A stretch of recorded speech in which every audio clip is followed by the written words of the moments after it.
എല്ലാ മതവിഭാഗത്തിന്റെ ആഘോഷങ്ങളെയും ആചാരങ്ങളെയും എല്ലാ മനുഷ്യരുടെയും ആഘോഷവും ആചാരവുമാക്കി മാറ്റുന്ന പ്രക്രിയ ഉണ്ടാകുമ്പോൾ മാത്രമേ ശ്രീനാരായണന്റെ ദർശനങ്ങൾ ജനങ്ങളിൽ യഥാർത്ഥത്തിൽ എത്തിച്ചേരുകയുള്ളൂ. അള്ളാഹു എന്ന് പറയുന്നത് മുസ്ലിങ്ങളുടെ ദൈവവും, ശ്രീകൃഷ്ണനും ശ്രീരാമൻ എന്ന് പറയുന്നത് ഹിന്ദുക്കളുടെ മാത്രം ദൈവവും, യേശുക്രിസ്തു എന്ന് പറയുന്നത് ക്രിസ്ത്യാനികളുടെ മാത്രം ദൈവവും, ബുദ്ധൻ എന്ന് പറയുന്നത് ബുദ്ധമതക്കാരുടെ ദൈവവും ഒക്കെ ആയി മാറുമ്പോഴാണ് ആ ദൈവങ്ങൾ യഥാർത്ഥ അർത്ഥത്തിൽ, വിശാല അർത്ഥത്തിലുള്ള ദൈവങ്ങൾ അല്ലാതാവുന്നത്.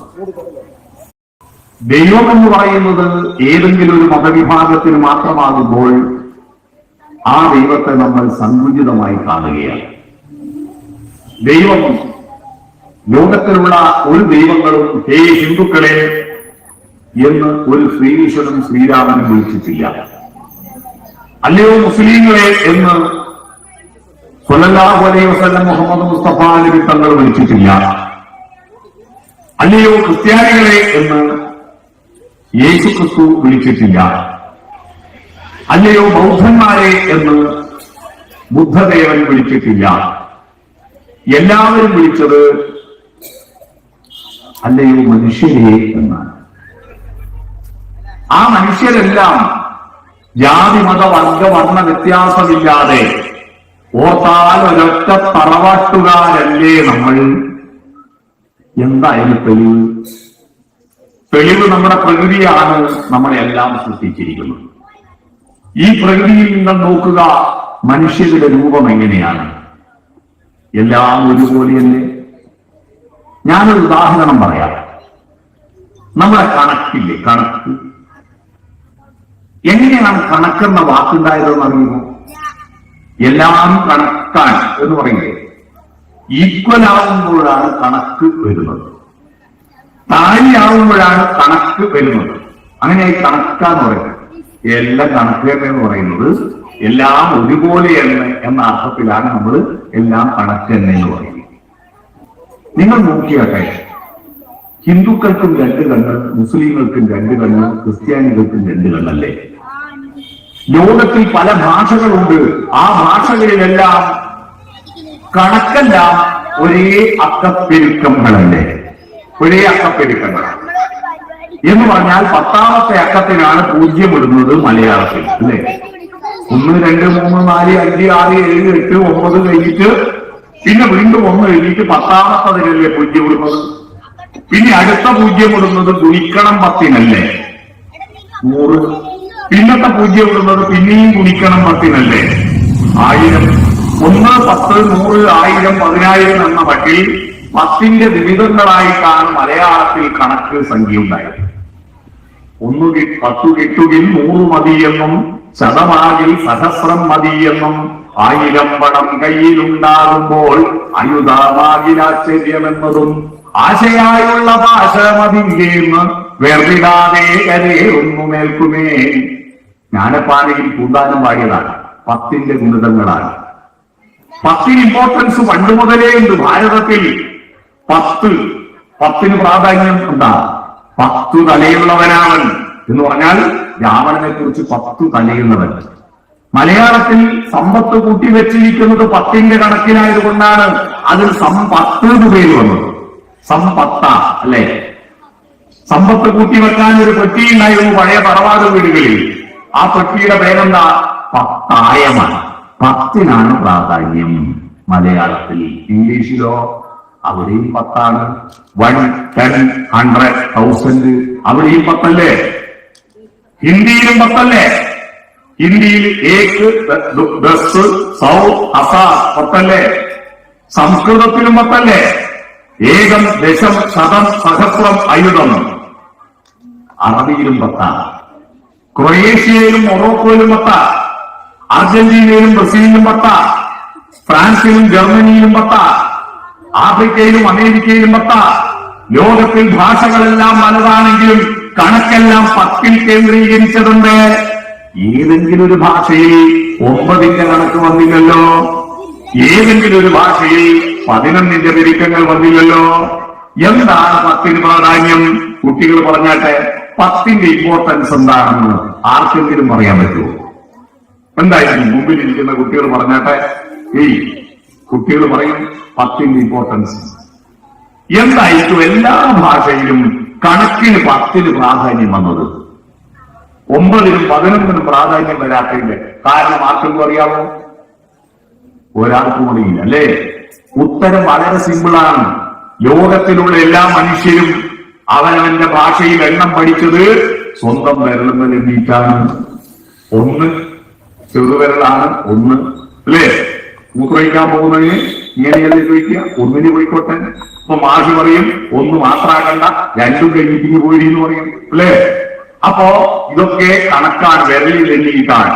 പുരാകവീനാം ഗണനാപ്രസംഗേ കനിഷ്ഠികാധിഷ്ഠിത കാളിദാസ. പുരാണ കവികളുടെ എണ്ണമെടുക്കുമ്പോൾ കാളിദാസന്റെ സ്ഥാനം കനിഷ്ഠികയിലാണ്.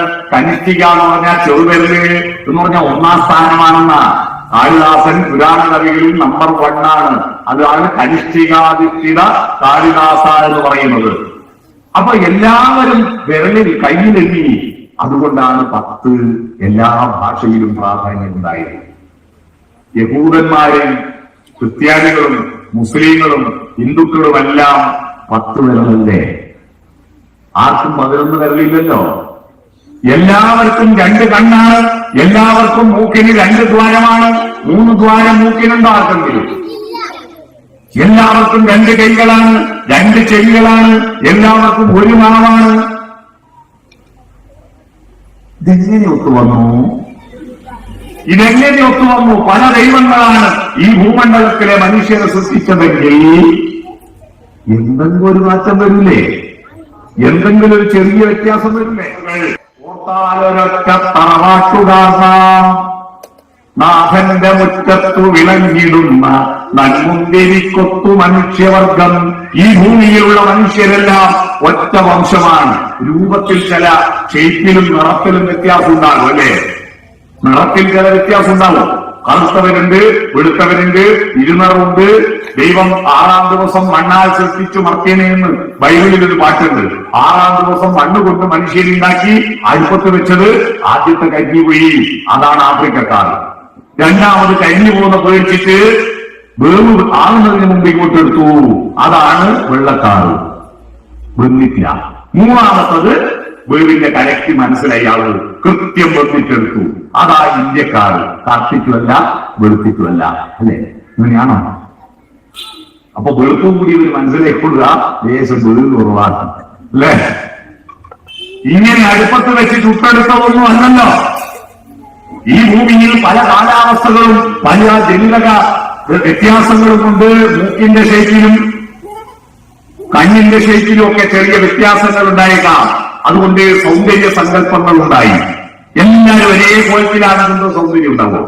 ഭൂമിയിലുള്ള മനുഷ്യന്മാരെല്ലാം, ആണുങ്ങളെല്ലാം ദുൽഖർ സൽമാനെ പോലെ, പെണ്ണുങ്ങളെല്ലാം ഐശ്വര്യ റായിയെ പോലെ. ഒരു വ്യത്യാസം എല്ലാവരും ഒരേപോലെയാണെങ്കിൽ ആരും മൈലിയോ?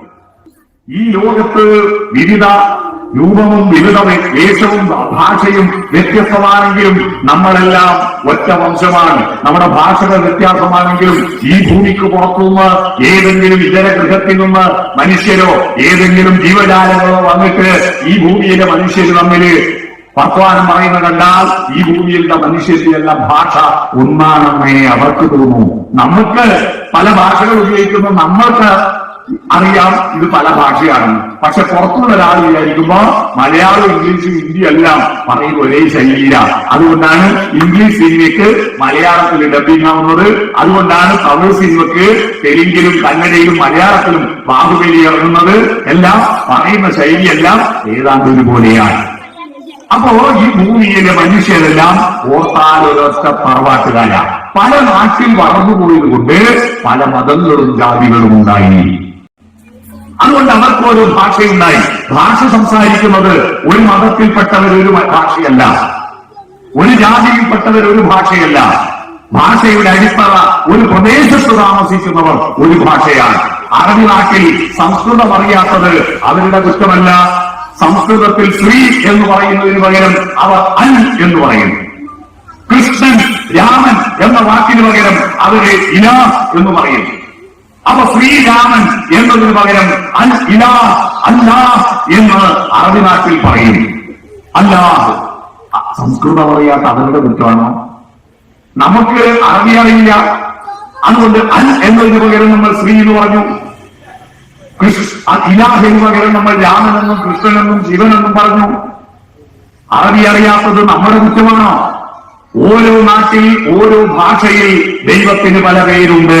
പക്ഷേ ഇതെല്ലാം ഒന്നു തന്നെ, എല്ലാം ഒന്നു തന്നെ, പല പേരുകളിൽ അറിയപ്പെടുന്ന ഏകം സത്യം, ഏകം സത്യം സത്വിപ്ര ബഹുദാവദന്തി. ഒരേ ഒരു സത്യമേ ഈ പ്രപഞ്ചത്തിലുള്ളൂ. എന്നാൽ പണ്ഡിതന്മാർ അത് പലതും പലതിനെ വ്യാഖ്യാനിക്കാൻ ആനയെ കാണാൻ കുരുടന്മാര് പോയതുപോലെ. കുരുടന്മാർ ആനയെ കാണാൻ പോയി, കണ്ണു കാണുന്നില്ല. അവര് പാല് പിടിച്ചവൻ പറഞ്ഞു ആന എന്ന് പറഞ്ഞാൽ ഒരക്ക പോലത്തെ സാധനാണ്. കാല് പിടിച്ചവൻ പറഞ്ഞു ആന എന്ന് പറഞ്ഞാൽ ഒരട് പോലത്തെ സാധനാണ്. ചെവി പിടിച്ചവൻ പറഞ്ഞു ആന എന്ന് പറഞ്ഞാൽ മുറം പോലത്തെ സാധനാണ്. തുമ്പിക്കൈ പിടിച്ചവൻ പറഞ്ഞു ആന എന്ന് പറഞ്ഞാൽ പേപ്പാമ്പിനെ പോലത്തെ സാധനാണ്. കൊമ്പ് പിടിച്ചവൻ പറഞ്ഞു ആന എന്ന് പറഞ്ഞാൽ കപ്പത്തണ്ട് പോലത്തെ സാധനമാണ്, അല്ലെ കപ്പ പോലത്തെ സാധനമാണ്. പലരും പലതും പറഞ്ഞു. അപ്പോ പല രൂപം കണ്ടിട്ടതാണ് ഉരുടൽ ആനയെന്ന പോലെ. ശ്രീനാരായണൻ പറഞ്ഞതാണ് ഉരുടൽ ആനയെന്ന പോലെ. ഏകം സത്യമാണ്. ഈ പ്രപഞ്ചത്തിലുള്ള എല്ലാം ഒറ്റ സത്യമേ. ആ സത്യത്തിന്റെ അടുത്തേക്ക് യാത്ര ചെയ്യുക എന്നതാണ് മനുഷ്യന്റെ ലക്ഷ്യം. 1000 അർദ്ധസത്യങ്ങളും അപൂർണ സത്യങ്ങളും ഒരുമിച്ച് വെച്ചാലും ഒരു കൊച്ചു സത്യത്തിന്റെ അടുത്തെത്തില്ല. കാണുന്നു രാത്രി. ആ പാട്ട് ഏതാ അറിയോ? അദ്വൈതം ജനിച്ച നാട്ടിൽ, ആദിശങ്കരൻ ജനിച്ച നാട്ടിൽ, 1000 ജാതികൾ, 1000 മതങ്ങൾ, 1000 ദൈവങ്ങൾ. അതാ ഈ 1000 ജാതികളും 1000 മതങ്ങളുമെല്ലാം ഉയർത്തിപ്പിടിക്കുന്ന തത്വശാസ്ത്രം ഒന്നായി മാറുമ്പോഴാണ് ഈ ഭൂമിയിൽ ഒരു ജാതി, ഒരു മതം, ഒരു ദൈവം എന്ന സങ്കല്പത്തിലേക്ക് എത്തുക. അതാണ് മനുഷ്യന്റെ പരമമായ ലക്ഷ്യം. ഒറ്റ ദൈവം, ഒരു ഒറ്റ മതം. ആ മതത്തിന്റെ അടിത്തറ പ്രേമമാണ്. എന്ത് പ്രേമം? പ്രേമം എന്ന് പറഞ്ഞാൽ കാമുകിയുടെ അടുത്ത് കത്തിയും കൊണ്ടുപോകുന്ന കാമുകന്റെ പ്രേമല്ല. കാമുകനെ കഷായക്കുട്ടിയും കൊണ്ട് കാത്തു നിൽക്കുന്ന കാമുകിയുടെ പ്രേമല്ല. പ്രേമമെന്ന് പറയുന്നത് വിശ്വപ്രേമമാണ്. ഒരൊറ്റ മതമുണ്ട് ഉലകിന്നുയിരാം പ്രേമമതൊന്നല്ലോ, പരക്കെ നമ്മെ പാലമൃതൂട്ടും പാവണ ശശിബിംബം. നമുക്കെല്ലാവർക്കും ഒരുപോലെ പാല് തരുന്ന നിർബുദ്ധിയട്ടെ ചന്ദ്രന്റെ പ്രകാശം, ചന്ദ്രക്കല മുസ്ലിങ്ങളുടെ പ്രധാനപ്പെട്ട ചിഹ്നമാണ്. അതിന് മുസ്ലിങ്ങൾ ചന്ദ്രക്കലയെ പ്രാധാന്യം കൊടുക്കുന്നു എന്നതുകൊണ്ട് നിലാവ് മുസ്ലിങ്ങളുടെ വീട്ടിൽ മാത്രമാണ് ഉദിക്കുന്നത്.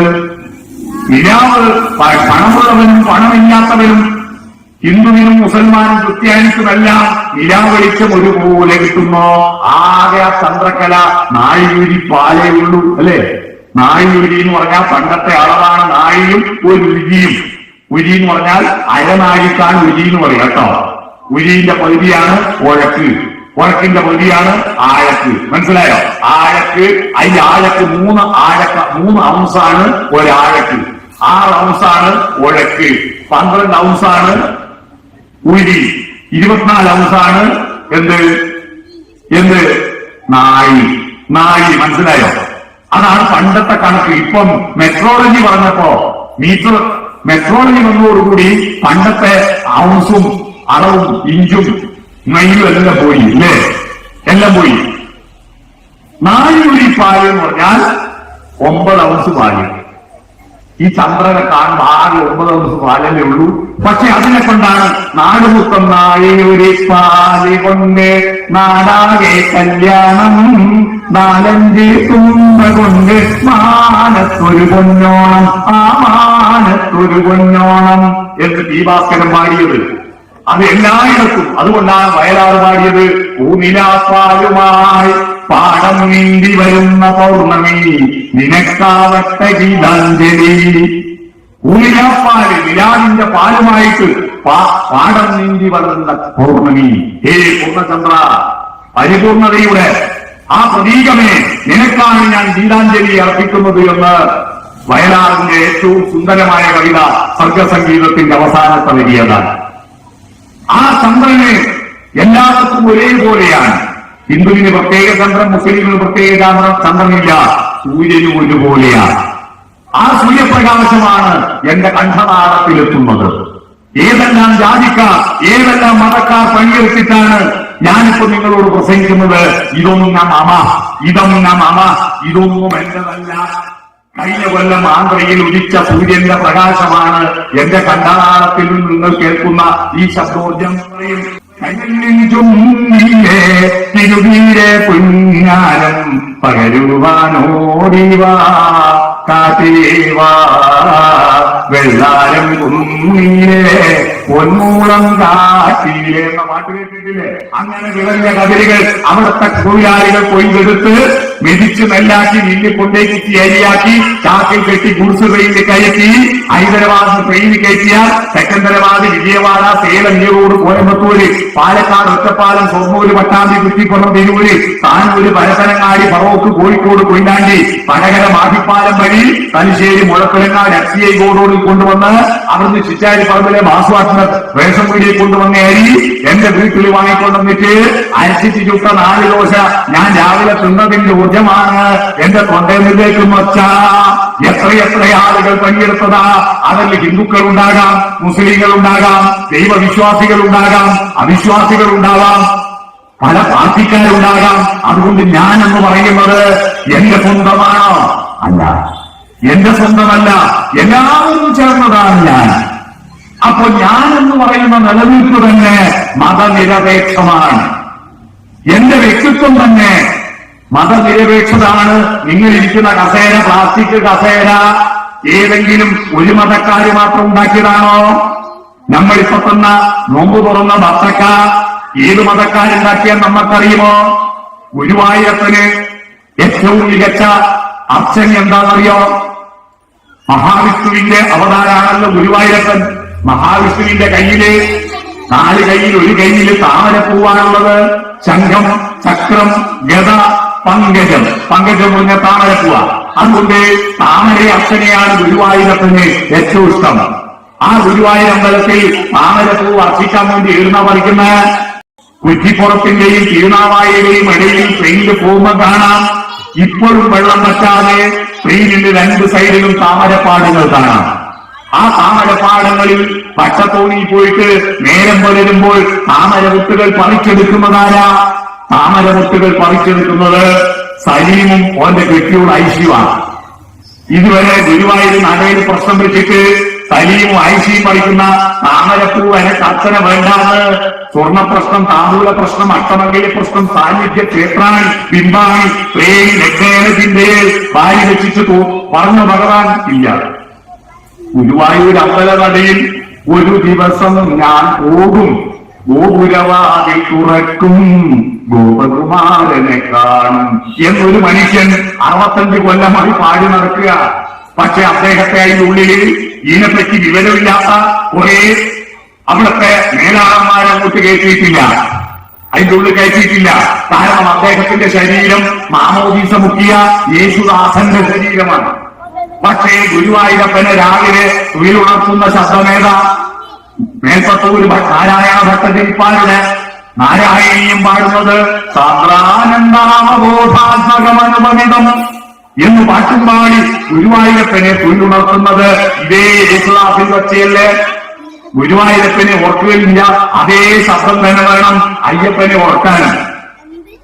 അടുത്ത KSRTC ബസ്സും കയറി പിടിച്ച് പമ്പയിൽ പോയിട്ട് രാത്രി 11 മണിയാകുമ്പോഴേക്ക് ശബരിമലന്റെ മോന്തായത്തിലെത്തിയിട്ട് ഹരിവരാസനം വിശ്വമോഹനം ഹരിതധീശ്വരം ആരാധ്യപാദുകം ഹരിവിമർദ്ദനം നിത്യനർത്തനം ഹരിഹരാത്മനം ദേവമാശ്രേ ശരണമയ്യപ്പ സ്വാമി ശരണമയ്യപ്പ എന്ന് പാട്ടുപാടുന്നത് ഈ യേശുദാസന്റെ പാട്ടല്ലേ?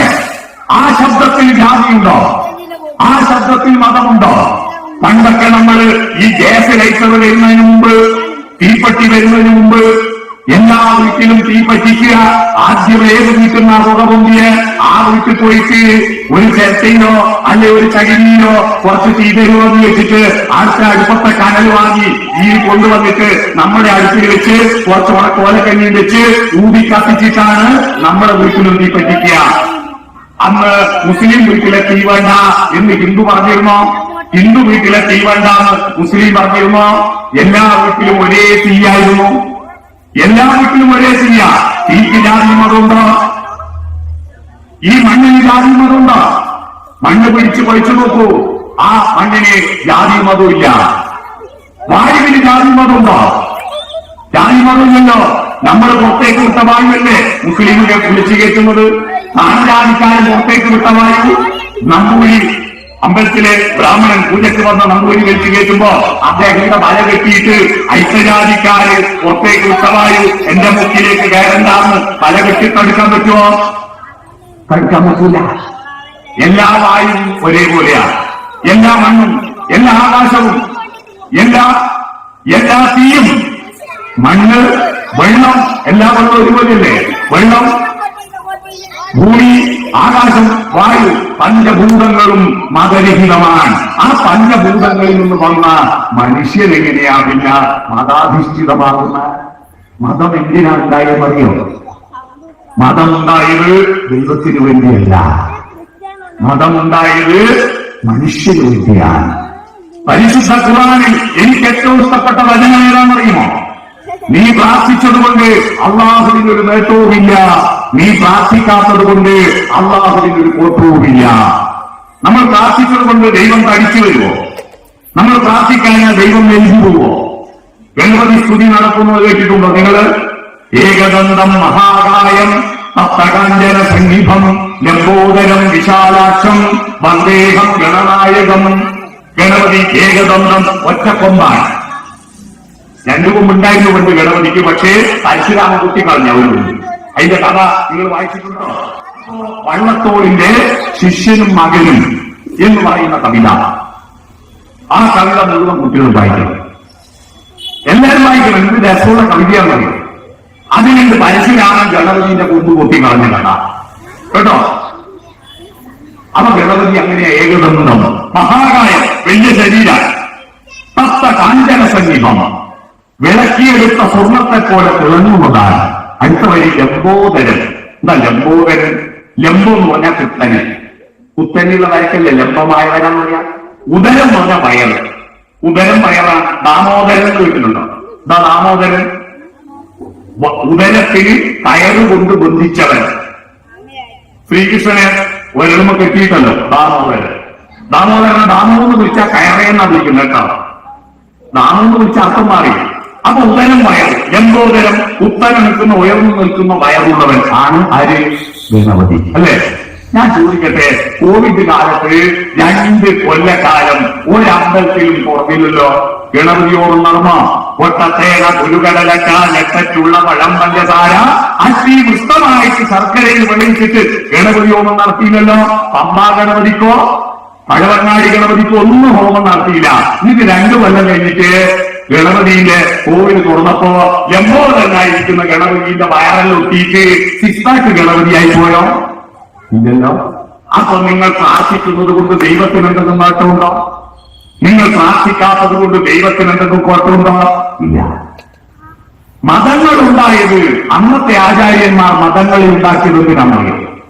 അകന്നുപോയ മനുഷ്യരെ ഒറ്റ ആത്മാവാണെന്ന് പറഞ്ഞിട്ട് അടുപ്പിക്കാനാണ്, അടിപ്പിക്കാനല്ല, അടുപ്പിക്കാനാണ്. ഒരു തൂൺ തീയുന്നതിനുള്ള വ്യത്യാസം. തൂൺ തീയുന്നതിനുള്ള വ്യത്യാസം. അന്ന് തൂവാ, ഇപ്പൊ തീയാ. അടുപ്പിക്കാൻ എന്ന് പറഞ്ഞാൽ ഭക്ഷണത്തിന് വേണ്ടി, ഭൂമിക്ക് വേണ്ടി, പണത്തിന് വേണ്ടി, പെണ്ണിന് വേണ്ടി തമ്മിലടിച്ചകന്നുപോയ മനുഷ്യരോട് നിങ്ങൾ എന്തിനു വെറുക്കുന്നു? വാ നമുക്ക് സഹനാവതു, ഒരുമിച്ച് ചേരാം. സഹനോഭുനത്തു സഹവീര്യം കരവാവഹൈ. അപ്പൊ മനസ്സിനകത്ത് തേജസ്വിനാവധീതമസ്തു, ഉള്ളിലൊരു വെളിച്ചം വരും. വെളിച്ചം വന്നാൽ മാ വിദ്വിഷാവഹൈ, ഒരാളോട് വിദ്വേഷം ഉണ്ടാവില്ല. ഈ ഉള്ളിൽ വെളിച്ചമില്ലാത്തവരാ വിദ്വേഷം കൊണ്ട് നടക്കുന്നത്. ഉള്ളിൽ വെളിച്ചമുണ്ടെങ്കിൽ ഒരു മതത്തിന്റെ പേരിൽ വെറുക്കില്ല. മതം ഉള്ളിൽ വെളിച്ചം ഉണ്ടാക്കാൻ വേണ്ടി ഉണ്ടാക്കിയതാ. പക്ഷേ ആ മതത്തിന്റെ പേരിൽ ഇപ്പൊ ഇരുട്ട് അടിച്ച് കയറ്റിയ പല ചിന്തത്തിൽ അകന്നുപോയ മനുഷ്യനെ കൂട്ടിച്ചേർത്താൻ റിലീജിയൻ എന്നാണ് മതത്തിന്റെ ഇംഗ്ലീഷ് പേര്. റിലീജിയൻ എന്ന വാക്കുണ്ടായത് ലാറ്റിൻ ഭാഷയിലെ രണ്ട് ശബ്ദങ്ങൾ ചേർന്നിട്ടാണ്. ഒന്ന് റേ, രണ്ട് ലേജെ. റേ എന്ന് പറഞ്ഞാൽ വീണ്ടും എന്നാണ്. റേ പബ്ലിക് കേട്ടിട്ടില്ലേ? ഈ രാജ്യം, ഈ ലോകം പബ്ലിക്കിന് ഒരുപോലെ അവകാശപ്പെട്ടതായിരുന്നു. എല്ലാവർക്കും ഒരുപോലെ അവകാശപ്പെട്ടത്. കുറച്ചാൾ നാടുവായത് എമ്മൻഡിയാന്ന് പറഞ്ഞു, എന്തിനാന്ന് പറഞ്ഞു. അങ്ങനെ നാടുവായത് തമ്മിൽ യുദ്ധം ചെയ്തു. അതിന്റെ വെടയിലൂടെ പോർച്ചുഗീസുകാർ വന്നു, ഫ്രഞ്ചുകാർ വന്നു, ഡച്ചുകാർ വന്നു, ബ്രിട്ടീഷുകാർ വന്നു. അവരെ കയ്യിലാക്കി അവരെ ഇവിടുന്ന് പറഞ്ഞയച്ചിട്ട് ആരുടെ രാജ്യം എന്ന് ഭരണാധികാരികൾ തീരുമാനിച്ചത്. ആരെ കയ്യിൽ നിന്നാണോ ബ്രിട്ടീഷുകാർ പിടിച്ചെടുത്തത്? നാടുവാഴികളുടെ കയ്യിൽ നിന്ന്.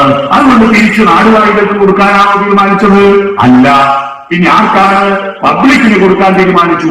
Ray public. വീണ്ടും പബ്ലിക്കിന് കൊടുത്ത ദിവസമാണ് റേ പബ്ലിക് ദിനം. റിപ്പബ്ലിക് എങ്ങനെയുണ്ടായെന്ന് മനസ്സിലായോ? വീണ്ടും പബ്ലിക്കിന്.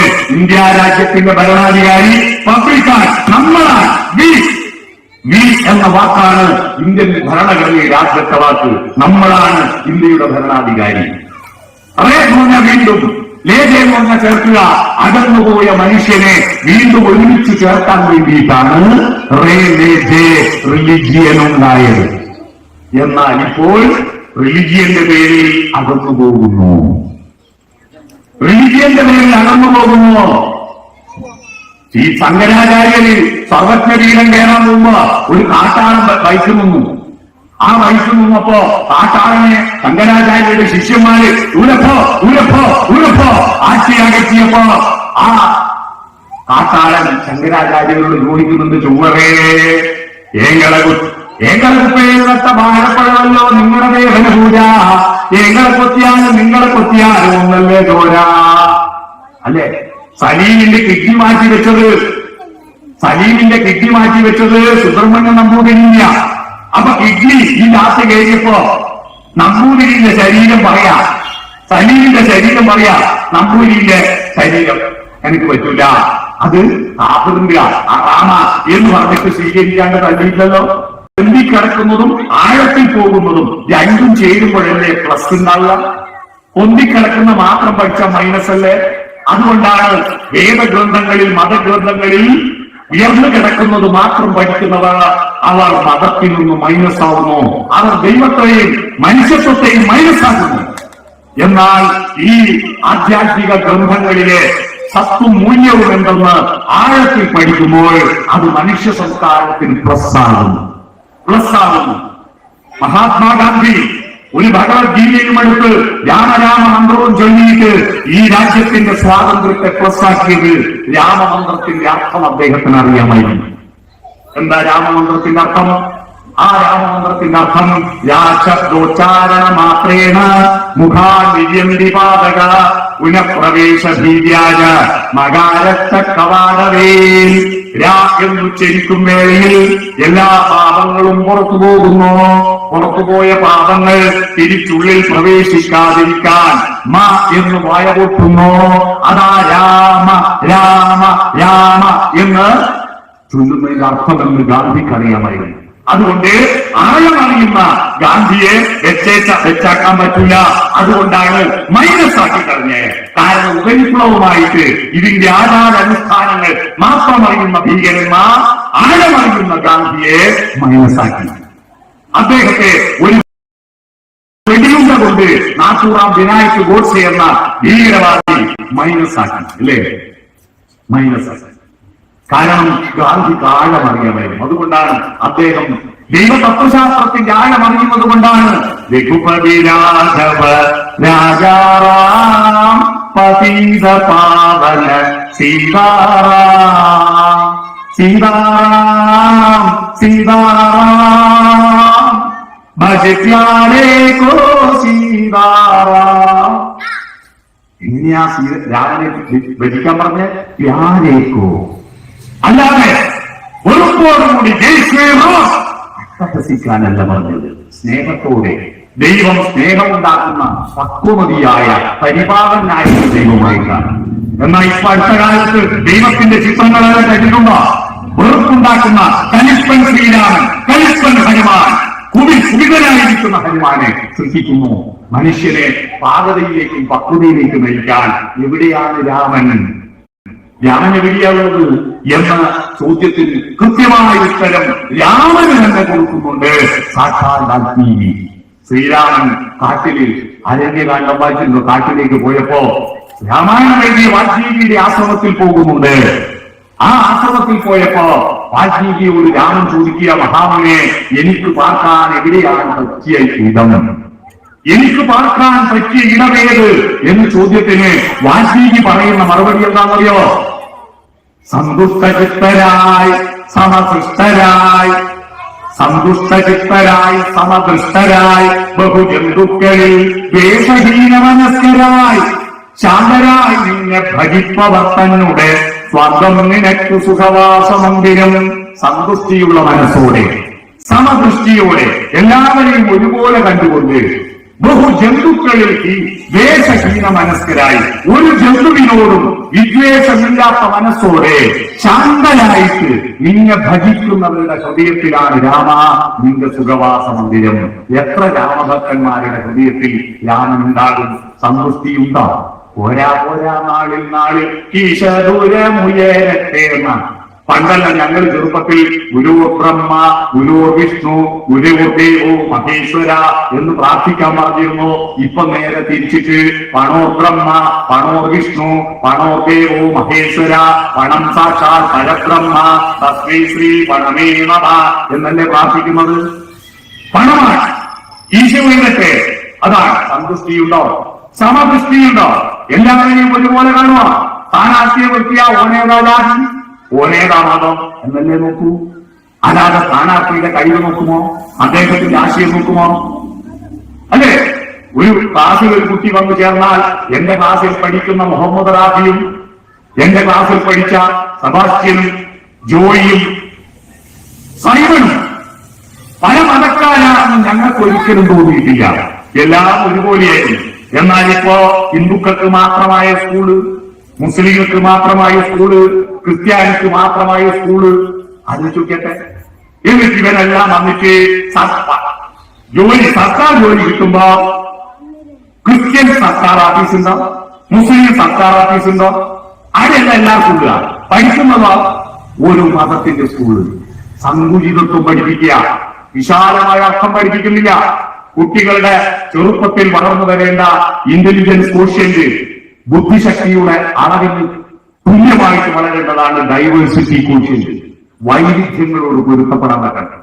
എന്റെ മതം മാത്രം ശരി, എന്റെ പാർട്ടി മാത്രം ശരി, എന്റെ ജാതി മാത്രം ശരി, ഞാൻ മാത്രം ശരി, അവസാനം ഞാൻ മാത്രം ശരി, I am okay, you are not okay, ഞാൻ മാത്രം ശരി, നിങ്ങളെല്ലാം പോക്കാണ് എന്ന മനോഭാവത്തിലേക്ക് കുട്ടികളെ വളർത്തുക. അല്ല, എന്താണ് കുട്ടികൾ വളരേണ്ടത്? I am okay, you are okay.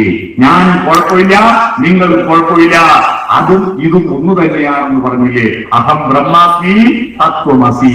നിനക്കാണ് ഞാൻ പ്രാധാന്യം കൊടുക്കുന്നത്. നമസ്തേ ന എന്ന് പറഞ്ഞാൽ നോ, മാ എന്ന് പറഞ്ഞാൽ നീ, നമ എന്ന് പറഞ്ഞാൽ നോട്ട് നീ, ഞാനല്ല. പിന്നെ ആരാ? തേ, നീയാവരുത്. അതാണ് നമസ്തേ. നിനക്ക് ഞാൻ പ്രാധാന്യം തരുന്നു. അഹം ബ്രഹ്മാസ്മി തത്വമസി. ഞാൻ തന്നെ ബ്രഹ്മമാണ്, അത് തന്നെ നീയാകുന്നു. അതാണ് തത്വമസി. ശബരിമലയിൽ ഹരിശ്രീരൻ മുത്തുകൾ വിരൽ പൂവിൽ വിടർത്തിയ ഗുരുവിന്റെ ശ്രീപദങ്ങൾ വണങ്ങി ശിരസിൽ ഇരുമൂടിക്കെട്ടുകളും താങ്ങി 18ാം പടി കയറി ഭഗവാനെ തോഴപ്പോ അതെന്താ ഇത് വെച്ച്? അത് നീ തന്നെയാണ്. തത്വമസി, അത് നീയാകുന്നു. നിന്നിലുമുണ്ട്, എല്ലാറ്റിലുമുണ്ട്. ദൈവം എല്ലാറ്റിലുമുണ്ട്. മണ്ണിലും വിണ്ണിലും തൂണിലും തൂരുമ്പിലും ദൈവമിരിക്കുന്നു. അല്ലെ? ഈശാവാസ്യം ഇതം സർവം. എല്ലാറ്റിലും ദൈവമുണ്ട്. അപ്പൊ ആരെയും വെറുക്കാൻ പറ്റുമോ? പ്രകൃതിയെ വെറുക്കാൻ പറ്റുമോ? കല്ലുകളുടെ കാഞ്ഞിനെ കുറ്റിയെ വെറുക്കാൻ പറ്റുമോ? മുള്ളുമലയുടെ മൂർക്കം പാമ്പിനെ വെറുക്കാൻ പറ്റുമോ? പറ്റില്ല. എല്ലാറ്റിനെയും ഇഷ്ടപ്പെടുക. ലോകത്തിൽ എനിക്ക് ഏറ്റവും ഇഷ്ടപ്പെട്ട ജീവി ഏതാണെന്നറിയോ? നിങ്ങൾക്ക് കേൾക്കുമ്പോൾ ദേഷ്യം വരണ്ട. ഏറ്റവും സുന്ദരനായ ജീവി ലോകത്തിൽ എനിക്ക് ഏറ്റവും ഇഷ്ടപ്പെട്ടത്. അതിനെ കണ്ട ആരും കണ്ണു പറിക്കാൻ പോകുന്നില്ല. പേടിയില്ലെങ്കിലും അതിന്റെ ഒരു സൗന്ദര്യവും കാണുമ്പോൾ എന്താ മൂർക്കമ്പാമ്പ്, കഴുത്തിൽ നല്ല വേറെ ചിഹ്നം, അതിന്റെ ഒരു വഴിവത്ത ആ പത്തിയും വിളത്തി ഇങ്ങനെ ആടുന്ന കാണുമ്പോൾ ഒരു രസമാണ്. പക്ഷെ അതിൻ്റെ ഉള്ളിൽ വിഷമുണ്ടെങ്കിൽ തീർന്നില്ലേ? പുറത്തെ സ്റ്റൈലിംഗ് ആയിട്ട് കാര്യമില്ല, വിഷമുണ്ട്. ഇന്ന് വിഷം ഒന്ന് മാറ്റിയാൽ അത് നല്ല സുന്ദര ജീവിയല്ലേ? സുന്ദര. എല്ലാറ്റിലും ദൈവമുണ്ട്, എല്ലാറ്റിലും ദൈവത്തെ കാണണം. എപ്പോഴാണ് നമുക്ക് ആരാണ് സഹായം വരിക എന്നറിയില്ല. പ്രളയം വന്നപ്പോ ആള് ഓടിക്കേറുമ്പോ ഏത് മതത്തിലെ വീടാ നോക്കിയോ? ഇതേത് ജാതി ഏതാ പാർട്ടിയെ നോക്കിയോ? ഏത് വീട്ടിലാ വെള്ളം കയറാത്തെന്ന് മാത്രമല്ല നോക്കിയിട്ടുള്ളൂ. പ്രളയം വന്നപ്പോ കാറ്റടിച്ചപ്പോ എല്ലാ വീടും ഒരേപോലെയല്ലേ കാറ്റിന്? അല്ലേ? മുസ്ലിമിന്റെ വീട് ഒഴിച്ചു നിർത്തിയിട്ട് ക്രിസ്ത്യാനിന്റെ വീട്ടിൽ മാത്രം കാറ്റടിക്കുമോ? ഇല്ല. കാറ്റടിക്കുമ്പോ എല്ലാവരും ഒരുപോലെ കാറ്റാ. അതുകൊണ്ട് പ്രകൃതിയിലൊന്നും മതമില്ല, പഞ്ചഭൂതങ്ങളിൽ മതമില്ല. പണ്ടത്തെ മനുഷ്യർക്ക് ഈ തത്വശാസ്ത്രങ്ങളെല്ലാം ഉണ്ടാക്കുന്ന കാലത്ത്, വേദങ്ങളും ഉപനിഷത്തും ഉണ്ടാകുന്ന കാലത്ത് മതമില്ല. ഖുർആൻ ഉണ്ടാകുന്ന കാലത്ത് മതമില്ല. ബൈബിൾ ഉണ്ടാകുന്ന കാലത്ത് മതമില്ല. ഉണ്ടോ? അന്നൊന്നും മതമില്ല. പക്ഷെ പിന്നീട് ഇതിന്റെ ആളായിട്ട് കുറെ കോമരങ്ങൾ ഇറങ്ങിയപ്പോ ഇതും കൊണ്ട് നടന്നാൽ കുറച്ച് എന്തെങ്കിലും നേട്ടമുണ്ട് എന്ന് തോന്നുന്നവരാണ് മതത്തിന്റെ പേരിൽ വിഭാഗീയതയുണ്ടാക്കിയത്. അതുകൊണ്ട് നമുക്ക് എല്ലാ മനുഷ്യരെയും ഒരുപോലെ കാണാം. സ്നേഹമാണ് അഖിലസാര മൊഴിയിൽ. ഇന്നലെ 150 വർഷം മുമ്പ് മരിച്ചൊരു മനുഷ്യന്റെ ജന്മദിനമായിരുന്നു. ആരുടേതാണ്? 150 വർഷം മുമ്പ് ജനിച്ചൊരു മനുഷ്യന്റെ ജന്മദിനമായിരുന്നു ഇന്നലെ. ആരുടേതാ? കുമാരനാശാൻ. ആ കുമാരനാശാൻ പറഞ്ഞു, സ്നേഹത്തിൽ ഉദിപ്പൂലോകം, സ്നേഹത്തിൽ വൃദ്ധി തേടുന്നു, സ്നേഹത്തിൽ സ്നേഹം താൻ ശക്തി ജഗത്തിൽ, നിത്യസ്നേഹം ജയിപ്പൂ ജഗത്തിൽ. സ്നേഹമാണ്. ആ സ്നേഹമില്ലായിരുന്നുവെങ്കിൽ സൂര്യന് ഭൂമിയോടുള്ള സ്നേഹം കൊണ്ടാണ് നമ്മളിപ്പോ ജീവനോടെ ഇരിക്കുന്നത്, അല്ലേ? ആ സ്നേഹത്തിലാണ് ഈ ലോകം മുന്നോട്ട് പോകുന്നത്. അതുകൊണ്ട് സ്നേഹമാണ് നമ്മുടെ മതം. ആ സ്നേഹം എങ്ങനെയാ പ്രകടിപ്പിക്കുക? എടുക്കുമ്പോഴല്ല, കൊടുക്കുമ്പോഴാണ്. സ്നേഹം എന്ന് പറയുന്നത് കൊടുക്കുമ്പോൾ വർദ്ധിക്കുന്നതാണ്. അതുകൊണ്ട് സ്നേഹം എങ്ങനെ കൊടുക്കാം? ഒന്ന് ഭക്ഷണമായിട്ട് കൊടുക്കാം, കുടിവെള്ളമായിട്ട് കൊടുക്കാം, പണമായിട്ട് കൊടുക്കാം, നല്ല വാക്കുകളായിട്ട് കൊടുക്കാം, സാന്ത്വനമായിട്ട് കൊടുക്കാം, സമാധാനമായിട്ട് കൊടുക്കാം. ഇസ്ലാം മതം സമാധാനമായിട്ട് സ്നേഹം കൊടുക്കുന്ന അസ്സലാം അലൈക്കും, നിനക്ക് സമാധാനം ഉണ്ടാവട്ടെ. അപ്പൊ തിരിച്ച് അതേപോലെ ഇരിക്കും സലാം. മനസ്സിലായോ? അസ്സലാം അലൈക്കും എന്ന് പറഞ്ഞാൽ നിനക്ക് സമാധാനം ഉണ്ടാവട്ടെ എന്നാ. അതുപോലെ തിരിച്ച് ഇങ്ങോട്ടും സലാം, നിനക്കും സമാധാനം. ആ സമാധാനത്തിന്റെ നല്ല പരിശുദ്ധ മതത്തെയാണ് ഈ ഉപരിപ്ലവ ചിന്തക്കാര് അതിനെ വൃത്തികേടാക്കി കളഞ്ഞത്. അതുപോലെ ഹിന്ദു മതത്തിൽ നീ തിരിച്ചുകൊണ്ട് ഭുജിക്കുക, മറ്റുള്ളവർക്ക് കൊടുത്തതിന്റെ ബാക്കിയുള്ളുക എന്ന് പറഞ്ഞ ഹിന്ദു മതത്തെയാണ് വെറുപ്പിന്റെ, വിദ്വേഷത്തിന്റെ പ്രത്യയശാസ്ത്രമാക്കി മാറ്റിക്കളഞ്ഞത്. അല്ലേ? വിദ്വേഷമല്ല ഇസ്ലാം മതം. പണത്തിന് ആർത്തിയില്ലാതെ പണത്തിന് വേണ്ടി കളിക്കുന്ന കപടഭക്തന്മാരെ, പരീശന്മാരെ നിങ്ങൾക്ക് മുമ്പ് സ്വർഗത്തിലെത്തുക, ചുങ്കം പിരിക്കുന്ന ദുഷ്ടന്മാരും വേശ്യസ്ത്രീകളുമാണ് എന്ന് പറഞ്ഞ യേശുക്രിസ്തുവിന്റെ പേരിലാണ് ഇപ്പോൾ അധിനിവേശങ്ങളും പിടിച്ചടക്കലുകളും നടത്തിയിട്ട് ഏറ്റവും കൂടുതൽ രാജ്യങ്ങളിൽ സാമ്രാജ്യത്വം വ്യാപിപ്പിച്ചത് യേശുവിന്റെ പേരും പറഞ്ഞിട്ട് സഞ്ചരിച്ചവരാണ്. ഇതൊന്നും യേശുവല്ല കുറ്റക്കാരൻ. അള്ളാഹുവോ മുഹമ്മദ് നബിയോ കൃഷ്ണനോ രാമനോ ക്രിസ്തുവോ അല്ല കുറ്റക്കാർ. അതിന്റെ പേര് പറഞ്ഞു നടക്കുന്ന സ്വാർത്ഥമതികളായ കുറെ ആളുകളാണ്. അവരെ കേട്ടിട്ട് നമ്മുടെ ജീവിതത്തെ തുലച്ചു കളയരുത്. അതുകൊണ്ട് നമുക്ക് ഈ ഇഫ്താർ സംഗമത്തിൽ എല്ലാവരും ഒരുമിച്ച് ഭക്ഷണം കഴിക്കുന്നു, ഒരുമിച്ച് സ്നേഹങ്ങൾ പങ്കിടുന്നു. നമുക്ക് കുടുംബക്കാരോടും നാട്ടുകാരോടും നമ്മുടെ സ്നേഹബന്ധങ്ങൾ സ്വസ്ഥനാക്കാം, പുഞ്ചിരിക്കാം, നമുക്ക് ഹൃദയം തുറക്കാൻ, നമുക്ക് മുന്നോട്ട് കുനിയാം, നമുക്ക് പരസ്പരം സ്പർശിക്കാം, നമുക്ക് കണ്ണുകളിൽ നോക്കാം, നമുക്ക് തലകുലിക്ക് സമ്മതിച്ചു കൊടുക്കാം. അവൻ ശരി പറയുമ്പോ നമുക്ക് തലകുലിക്ക് സമ്മതിക്കാം. അല്ല, അവൻ പറയുന്ന ശരി എതിർക്കാൻ എനിക്ക് ന്യായമില്ലാതിരിക്കുമ്പോ അവനെ കൊല്ലണം എന്ന ചിന്ത വേണ്ട.